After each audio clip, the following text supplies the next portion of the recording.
estive alguns dias fora, de irmãos sabedores, mas foi um tempo muito precioso, um tempo que eu descobri que eu estou mais jovem do que nunca, pastor Marcelo.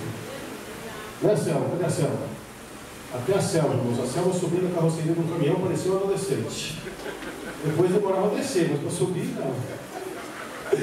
É a Selma, a Silvia. Nós estivemos ali no sertão da Bahia, onde nós vivenciamos coisas incríveis. Nós presenciamos curas, nós presenciamos salvação de almas, nós presenciamos restauração de vidas. Foi assim, um dos melhores momentos nos últimos tempos da minha vida. Foi ali, irmãos, onde nós tivemos muitas experiências.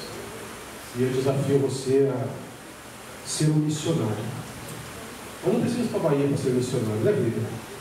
Pode fazer missão ali no Vila Luiz, ali no velório. Todo dia tem velório ali, tem um monte de gente chorando. Você chega lá, dá um abraço em quem está chorando e fala: rapaz, Jesus te ama, Ele pode mudar a sua vida. A morte faz parte. A gente espera ali lá para São Tomé, lá do outro lado, para falar que Jesus salva. Mas tem tanta gente em Jandira, irmãos, que ainda precisa ouvir falar de Jesus. Tanta gente em Itapevi, Carapicuíba, Barueri, que precisa ouvir falar a respeito do amor de Jesus. No Salmos número 133, na versão da minha Bíblia, diz assim: ó, como é bom e agradável viverem unidos os irmãos. É como óleo precioso sobre a cabeça, o qual desce pela barba, a barba de Arão, e desce para a gola de suas vestes. É como o orvalho de Hermon, que desce sobre os montes de Sião.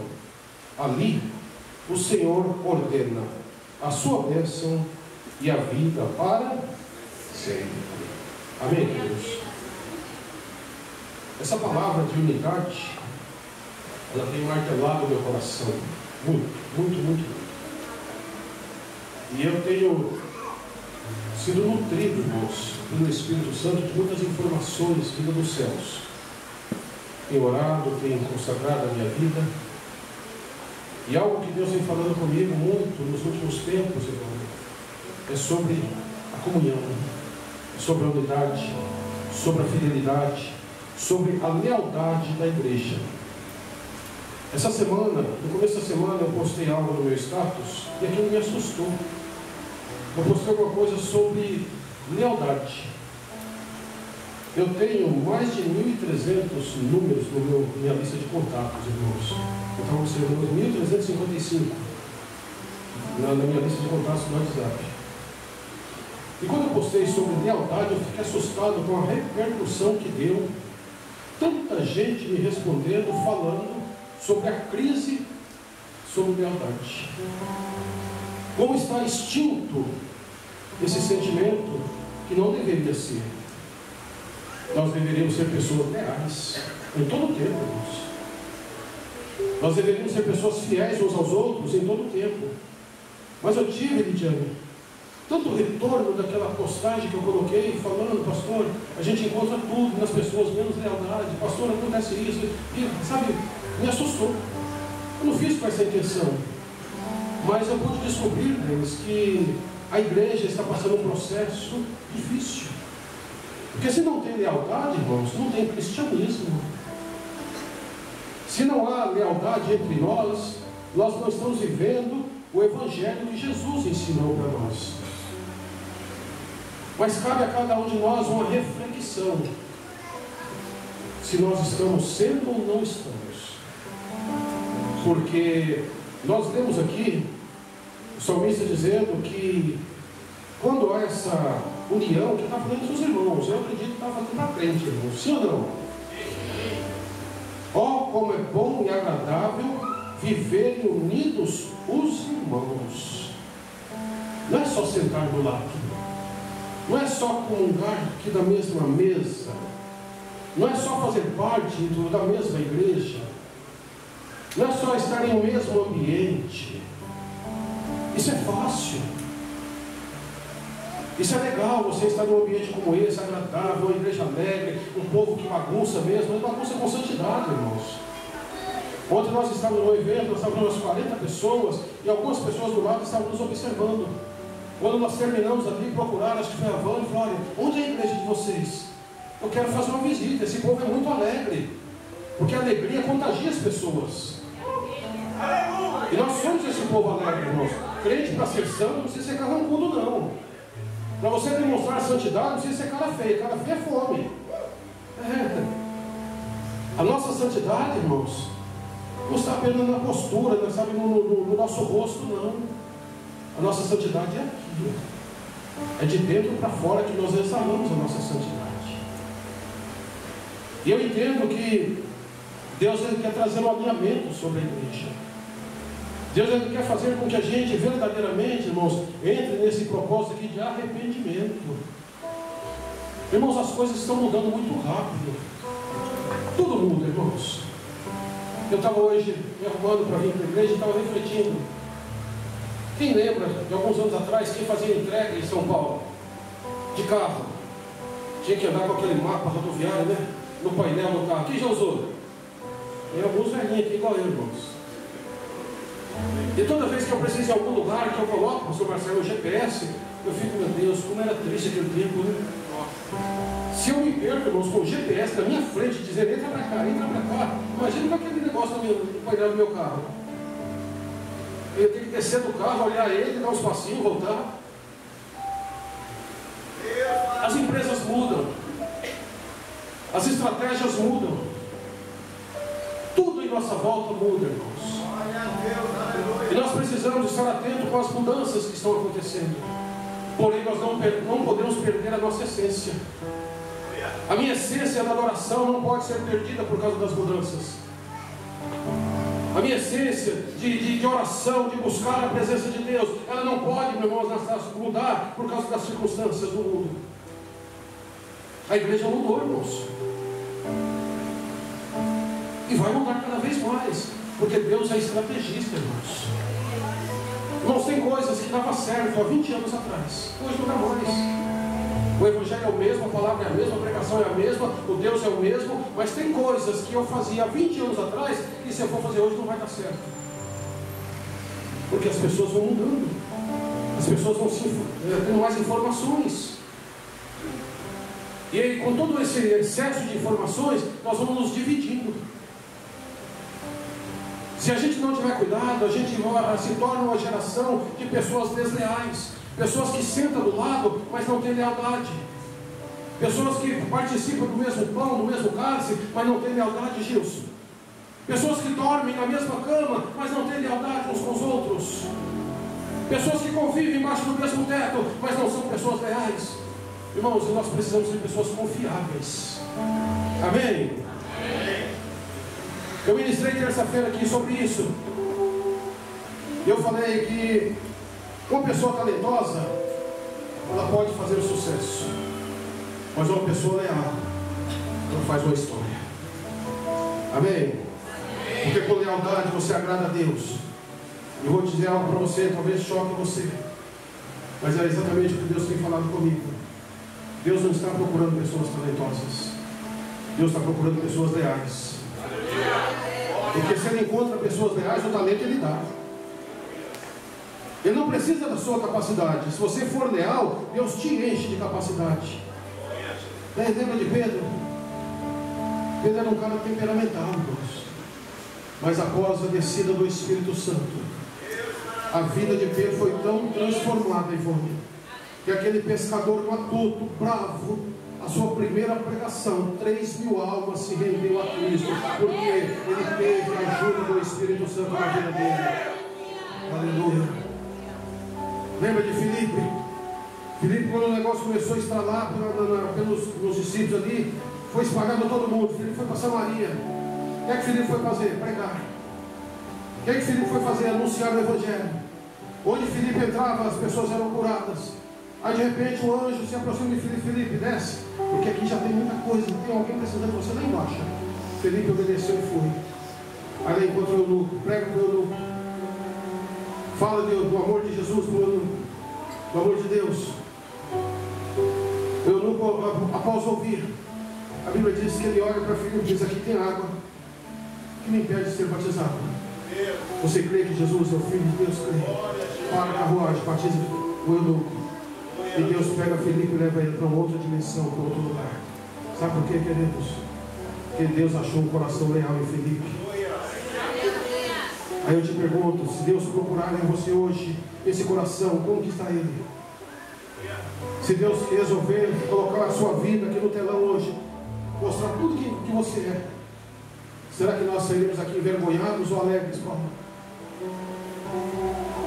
Sabe, irmãos, eu gosto muito de mensagens bonitas, eu gosto muito de ouvir bons pregadores, mas eu gosto mais de ouvir o Espírito Santo, porque o Espírito Santo ele me revela coisas ocultas, profundas.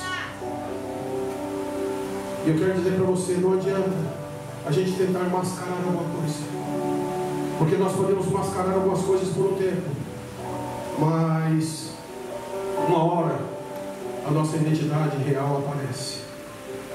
Eu ministrei uma das manhãs lá no sertão, no nosso devocional, e eu ficava observando, né, aquelas pessoas. Nós saímos juntos, íamos para os povoados e abraçava todo mundo, sabe, aquele amor, e chorava, aí depois voltava, e aquela coisa toda. E eu falei, gente, é muito bom a gente revelar Cristo lá para as pessoas que não nos conhecem, mas será que nós revelamos Cristo na igreja que nós congregamos? Será que os nossos irmãos veem Cristo em nós? Será que nós temos comunhão? Porque é fácil abraçar, Thelma. Eu vou lá na rua, pego um morador de rua, abraço ele, choro com ele, tenho compaixão dele, mas quando eu chego na igreja eu piso no meu irmão.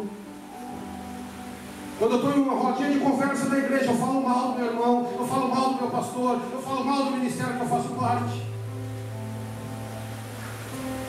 A identidade real, ela sempre vai aparecer.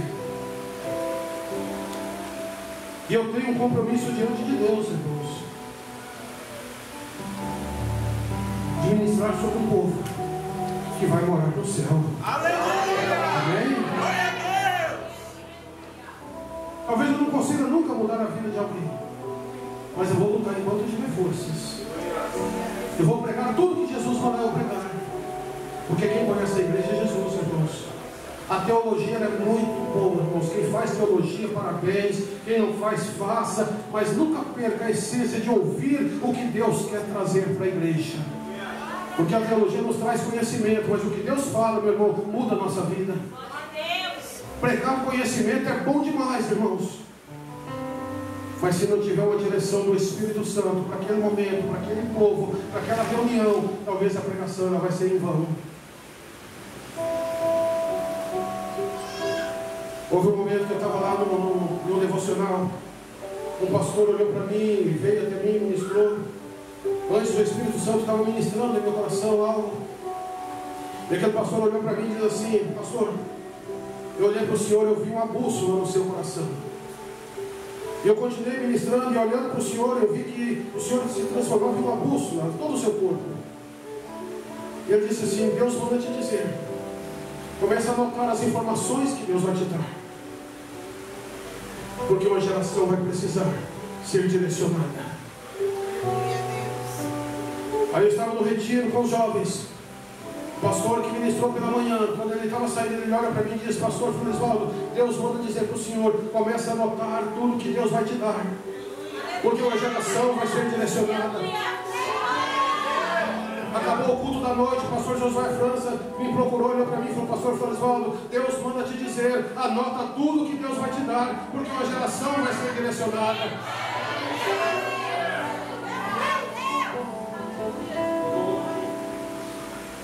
Deus está procurando, irmãos, pessoas sensíveis à sua voz.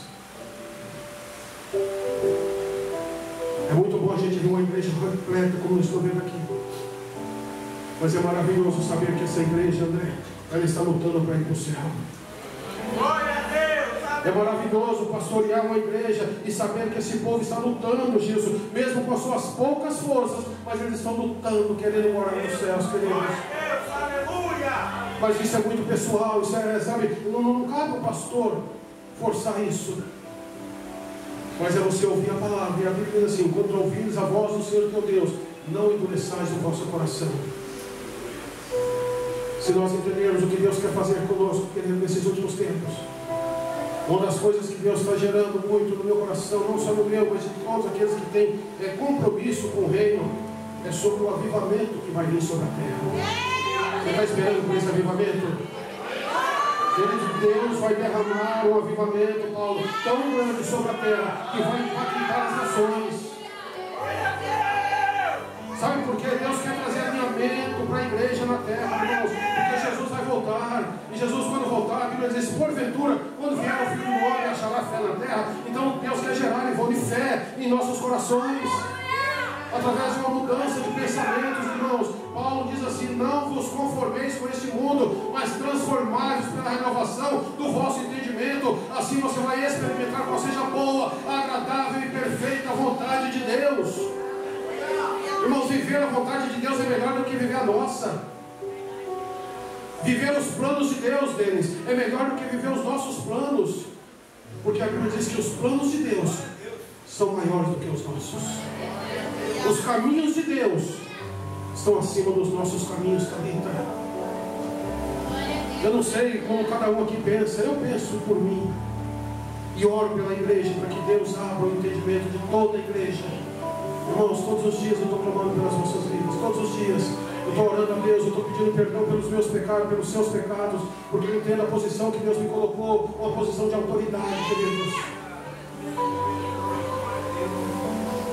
Se você entender o que Deus tem para a sua vida, você vai começar a se desprender de algumas coisas bobas que te prendem, de alguns sentimentos bobos que te paralisam,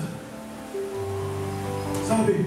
Você vai se desprender de alguns costumes bobos que você traz lá do passado e vai carregando um fardo que não é mais para você. Solta ele. Jesus falou assim: aprendei de mim, que sou manso e humilde de coração, e encontrarei descanso para a vossa alma.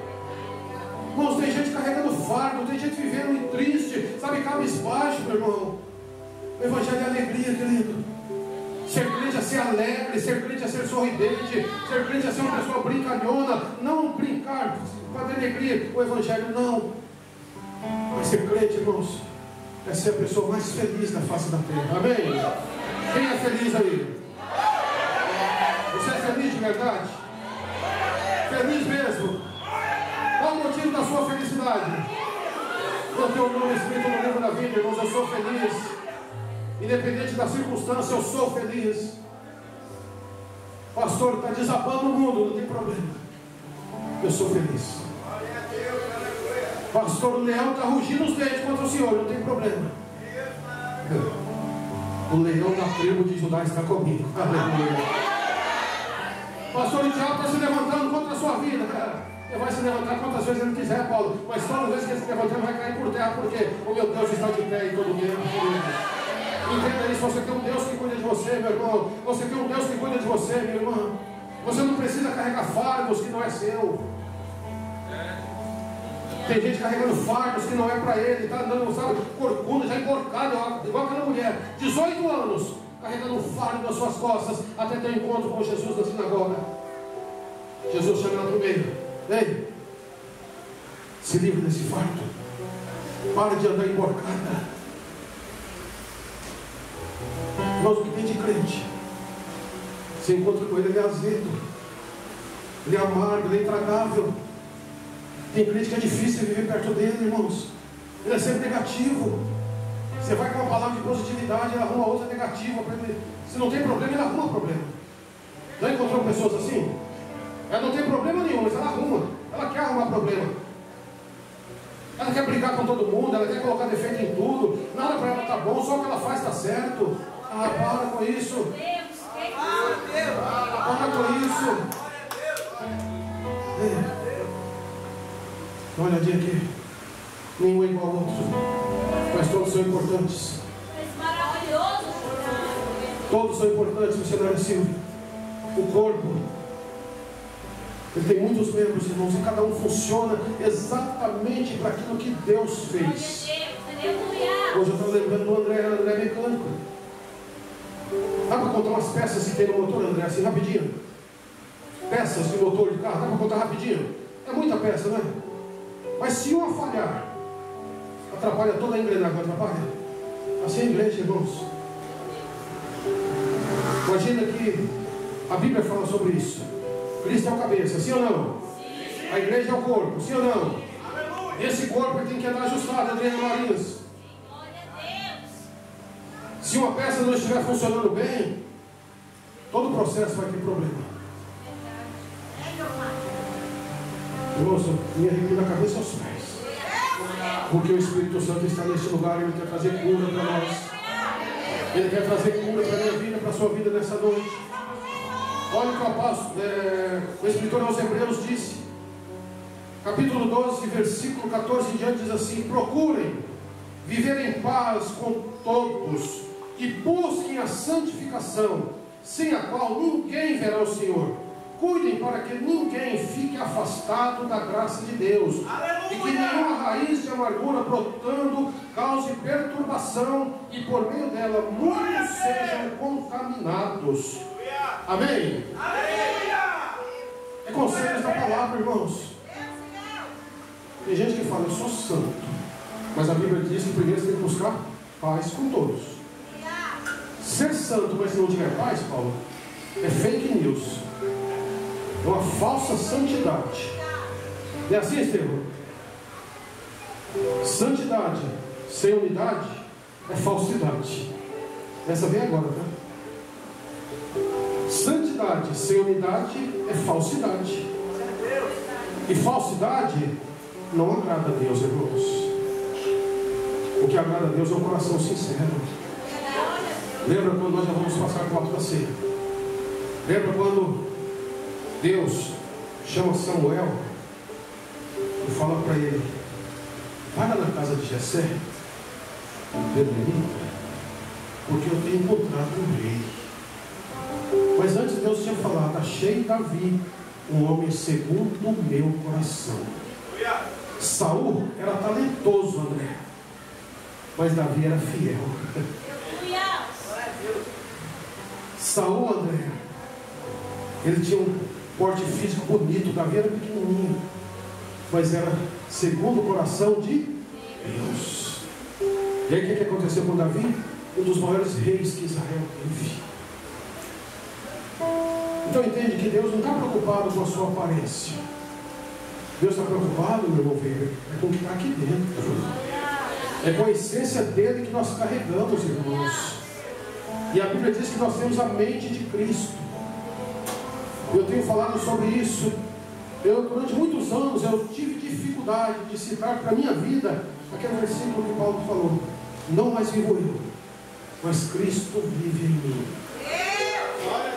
Irmão, se Cristo vive em mim, eu falo mal da vida de alguém? Eu sou mentiroso? Eu posso ser fofoqueiro? Eu posso ser briguento? Eu posso comprar e não pagar? Posso ser um caloteiro? Não. Posso ser um adúltero? Posso ser um fornicador? Posso beber? Posso fumar? Por quê? Porque Cristo habita em mim. E se Cristo habita em mim, Emerson, eu tenho que carregar comigo a essência dele. Se Cristo habita em você, você precisa carregar com você o caráter dele. João, 1 João 2,6, ele diz assim: aquele que afirma estar em Cristo, é necessário andar como ele andou. Aleluia! Eu não sei se você conhece o livro. Se você não conhece, eu aconselho você a comprar. Em Seus Passos, o que faria Jesus? Compre esse livro, vai te fazer bem. Eu li ele. Em Seus Passos, o que faria Jesus? Nós vamos já participar dessa mesa, e nós vamos comer deste pão, nós vamos beber deste cálice, que após as orações que nós vamos fazer, o pão que é feito por mãos de homens, mas a Bíblia diz que ele vai representar o corpo de Cristo. Quando eu ingerir esse suco de uva, nós procuramos comprar um suco até bonzinho, não é do melhor, mas a gente capricha. Não é aquele negócio ralinho, não, é o integral. Mas não é o fato do suco, mas é o que ele vai representar. Jesus diz assim: este cálice é a nova aliança no meu sangue. Fazer isso todas as vezes que beberes em memória de mim. O que o sangue representa na nossa vida? O que o sangue representa? Vida. E assim vai, enfermeira. Sangue é precioso. Aí você, na hora de você participar da ceia, olha o seu nível de entendimento. Eu estou trazendo a vida de Cristo para dentro de mim. Por isso que Paulo falou assim: aquele que come e bebe sem discernir, come e bebe para a sua própria condenação. Porque nós tomamos o suco, comemos o pão, mas não entendemos que Jesus falou lá em João capítulo 6. Aquele que não comer da minha carne e não beber do meu sangue, ele não terá vida em si mesmo. Mas aquele que de mim se alimenta, eu ressuscitarei no último dia. Amém? Então não é só você pegar um pão e comer. Não é só você pegar esse suquinho de uva gostoso e ingerir ele. Não. É o nível de entendimento que nós precisamos ter na hora de participar dessa ceia. Porque eu estou dizendo: Jesus, obrigado. Eu não ia suportar, mas o Senhor foi e pagou o preço na cruz por mim. Jesus, obrigado, porque eu estava perdido. A palavra diz que todos foram destituídos da glória de Deus, porque o pecado separa o homem de Deus, queridos. Aí vem Jesus marcando com seu infinito amor. Fala: Pai, eu vou morrer no lugar desse povo. Eu sei que eu vou ser traído por eles, não tem problema, mas eu vou morrer. Lá na frente a gente se encontra. Vem. Falta bem pouquinho, tá? Para a gente se encontrar com Jesus nos céus. Queridos, falta bem pouquinho. Eu não sei para quando você está esperando Jesus. Eu lhe dou a notícia: falta bem pouquinho para ele vir buscar a igreja. Mas se você pensar só no arrebatamento, talvez você fique acomodado. Você pode dizer assim: eu ouço falar isso há 50 anos, eu também. Mas nós tivemos agora, as 2 semanas atrás, uma experiência que nós temos que abrir os nossos olhos. Na quarta-feira, nosso irmão Paulo dirigiu um culto de missões no lar. Na quinta-feira, ele não estava mais aqui entre nós. Às vezes Deus faz algumas coisas comuns para tratar outros. E é tempo da gente se preparar, queridos. A gente vê isso todos os dias, mas às vezes quando acontece, está no nosso meio, a gente sente mais o baque. A gente sabe que todos os dias morrem pessoas. Qual vai ser o seu último dia de vida? Se você tivesse certeza que hoje seria o seu último culto, que seria a sua última santa ceia, o que você iria fazer agora? Se alguém te desse uma informação precisa, dizendo: olha, quando acabar esse culto, você será recolhido, qual seria a sua atitude agora? Você precisaria pedir perdão para alguém? Liberar perdão para alguém? Falar de perdão, deixa eu contar um testemunho aqui. A Selma estava presente, a Silvia estava presente. Nós estávamos em um culto, um lugar escuro. E antes de sair para lá, eu falei com Deus, eu olhei e falei: Deus, qual o propósito de eu estar aqui tão longe da minha casa? Deixei a igreja, deixei tudo. Eu preciso que o Senhor me revele o que é que eu vim fazer aqui de verdade. Irmãos, já tinha orado por pessoas com o braço assim emperrado, que não se mexia. Quando nós terminamos a oração, a mulher começou a movimentar o braço. Para a glória de Deus, o marido dela caiu em lágrimas. E eu disse: gente, nunca tinha visto minha mulher fazer isso. Nós oramos por pessoas, a Selma estava numa equipe, ela orava por uma mulher. Ela não andava nessa. Na terça-feira a mulher estava na praça dançando, queridos. Naquele momento de alegria da igreja, a mulher estava lá dançando. Todos nós participamos assim, de momentos assim, queridos, vimos curas. Eu falei: Senhor, eu não quero só ver cura. E lá nesse culto, quando o pastor que estava ministrando, ele disse: agora nós vamos orar uns pelos outros. E você vai escolher alguém. Eu comecei a procurar naquela multidão, tinha mais de 100 pessoas. Só nossa equipe era 70. E quando eu comecei a procurar, eu avistei um jovem lá do outro lado. Eu fui passando pelas pessoas, cheguei do lado daquele jovem, eu abracei ele, Gilson. Sem falar nada, eu abracei. Quando eu abracei, eu olhei para ele, ele estava chorando. E eu permaneci um tempo ali, orando por ele, sem falar nada, alto para ele ouvir.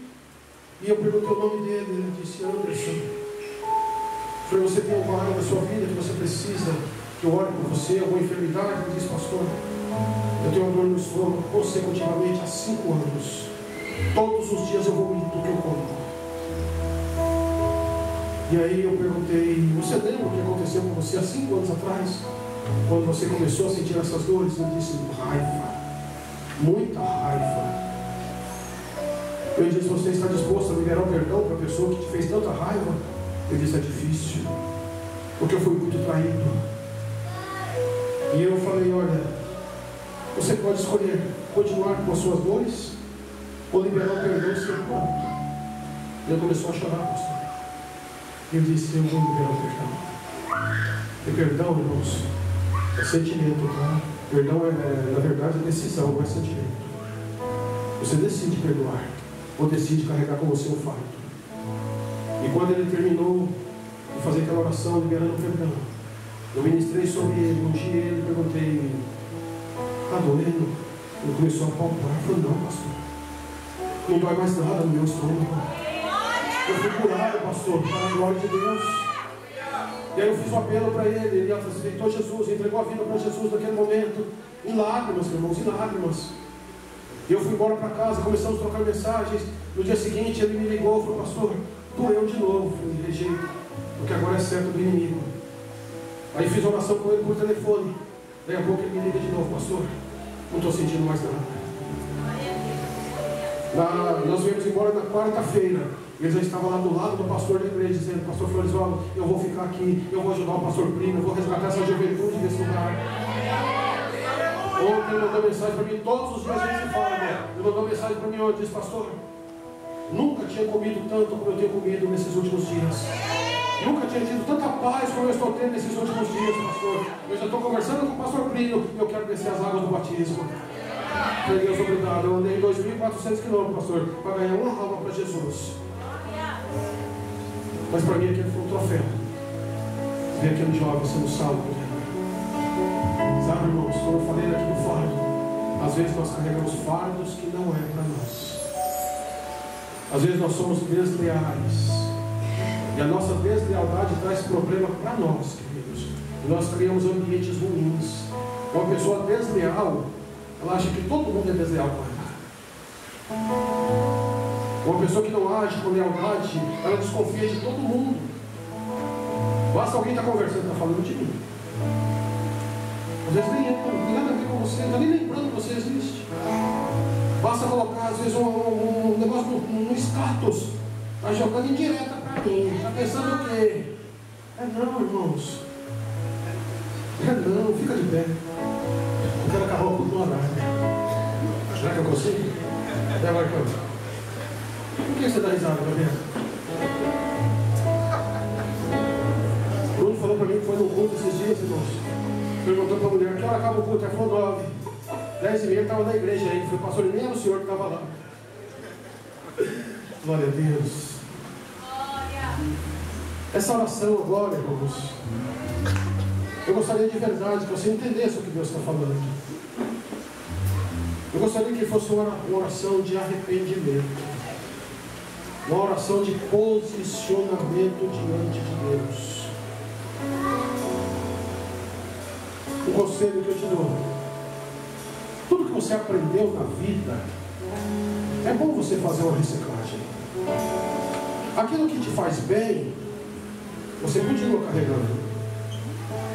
Mas aquilo que não serve mais para você, é igual roupa, irmãos. Tem gente que guarda roupa lá no guarda-roupa, está caindo aos pedaços, mas não joga fora, não dá para ninguém. Tem gente que tem 200 pares de sapato, não vai usar nunca mais alguns, mas fica lá entulhando o espaço. Você entende que tem pessoas que elas preferem ficar carregando um fardo que não é para elas. Está vendo que está fazendo mal, está vendo que ela está sofrendo, ela não é mais uma pessoa alegre como era antigamente. Tem gente que perde a essência da alegria.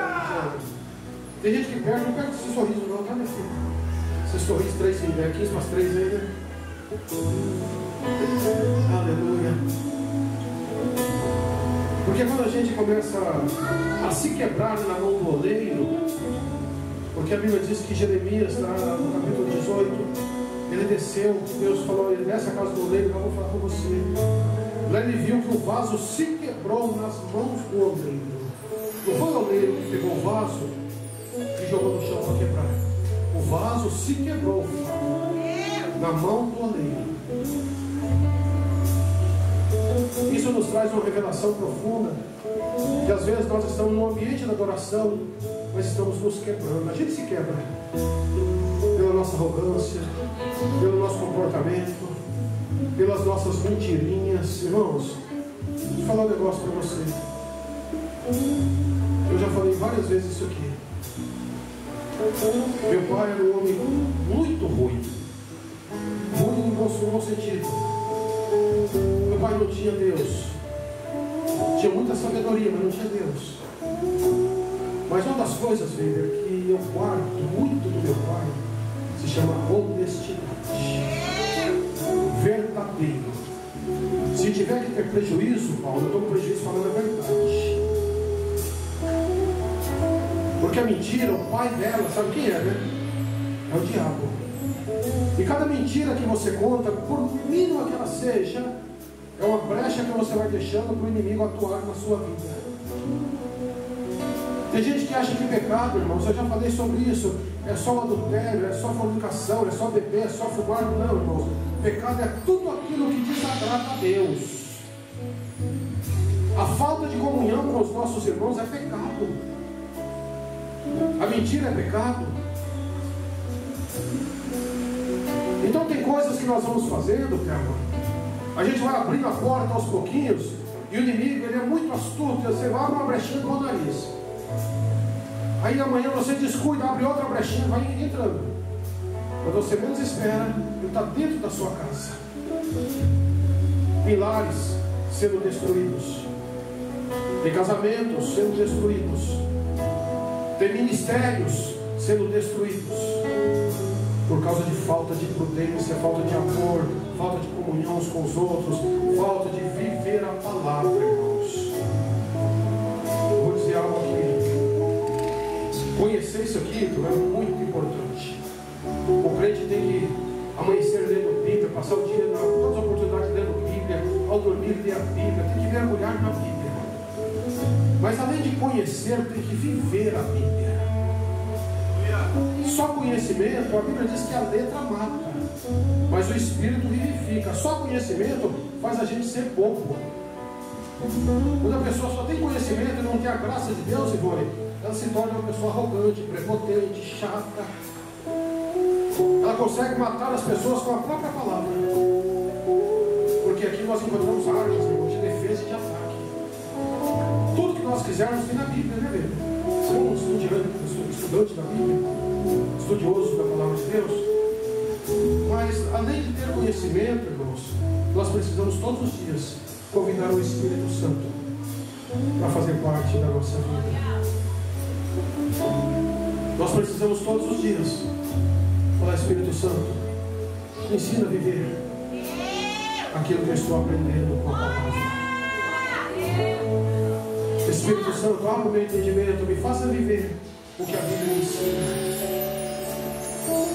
Porque a Bíblia revela quem somos nós, irmãos.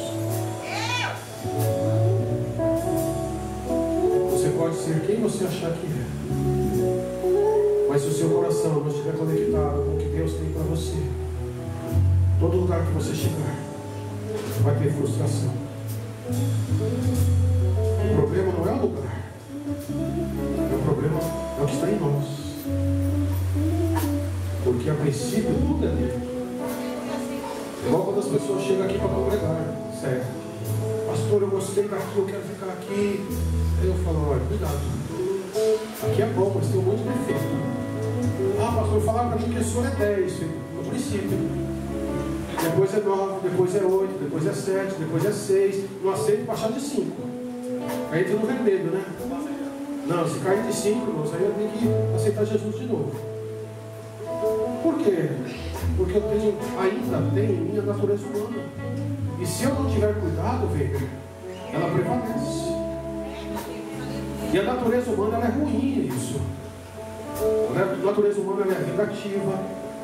A natureza humana, ela é brava.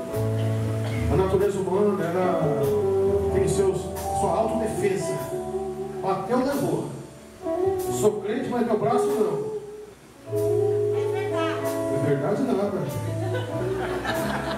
Tem que ser quebrado isso em nome de Jesus.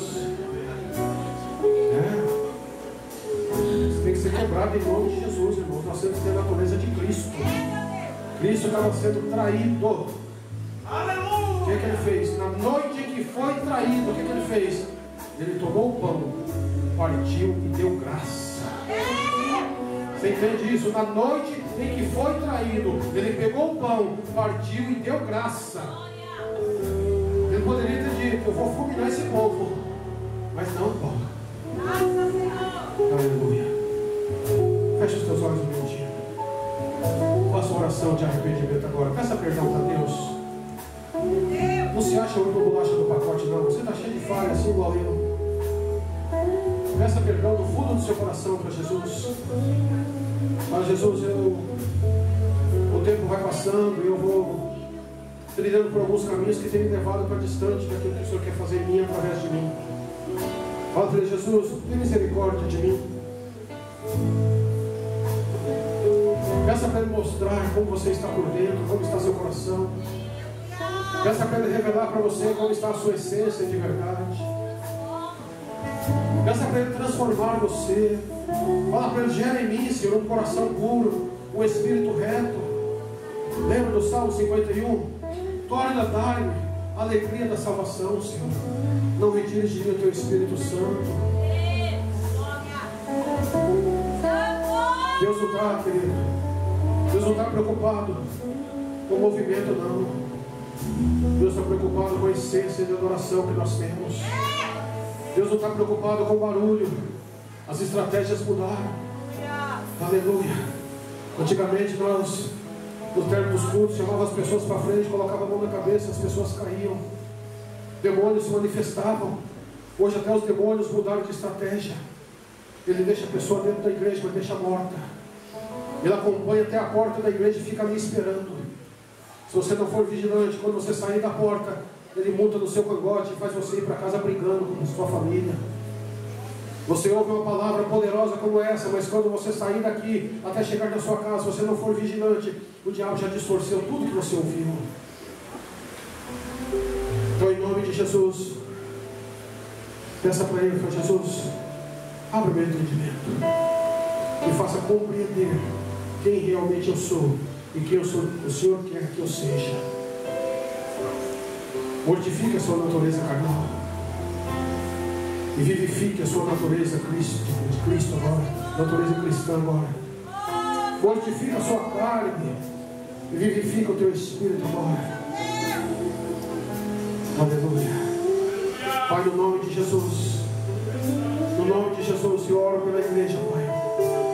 No nome de Jesus, meu Deus, eu quero abençoar, meu Deus, a tua igreja, Senhor. Pai, no nome de Jesus, eu peço, Senhor, que as bênçãos do Senhor alcancem, meu Deus, os meus irmãos nessa noite.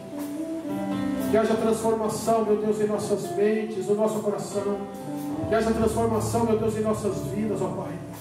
Que a nossa maneira de pensar, de agir, de falar, seja transformada, meu Deus, nesse lugar, Pai. Senhor, em nome de Jesus, que seja gerado em nós, ó Deus, um coração sincero, um espírito reto, Senhor.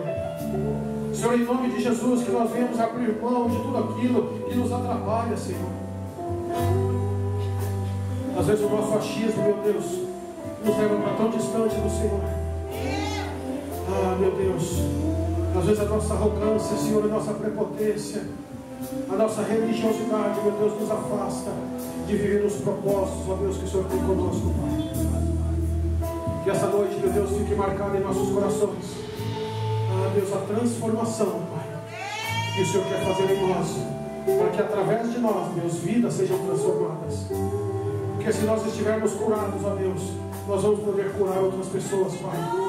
Se nós estivermos transformados, nós vamos transformar também entre outras pessoas. Mas a Bíblia diz que um cego não pode criar outro cego. Se você não tem uma vida transformada, você não transforma ninguém. Se você não tem uma vida curada, você não consegue curar as pessoas. Se você não tem uma vida verdadeira em Cristo Jesus, você não consegue expressar essa verdade para as outras pessoas. E Deus, Ele está sondando o seu coração nessa noite, o meu coração. Eu não quero ser mais um na multidão, não, irmãos.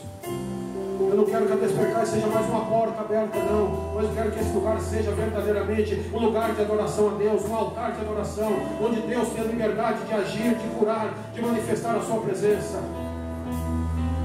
Corpo diaconal, já vem tomando posicionamento aqui. Eu quero, em nome de Jesus, que essa casa de adoração seja um hospital que cura as pessoas, um hospital que liberta os cativos, um hospital que cura os enfermos. Eu quero que esse lugar, queridos, seja um lugar de paz. Em nome de Jesus, eu quero que essa casa seja uma casa de paz, casa do pão. Aleluia. Você que está aqui nessa noite, você que não congrega aqui, você é muito bem-vindo. Mas entenda que esse lugar é um lugar de paz, é um lugar de adoração ao nosso Deus. Aleluia. Corpo de obreiros, se posicione aqui também no altar, por favor. Se posicione aqui.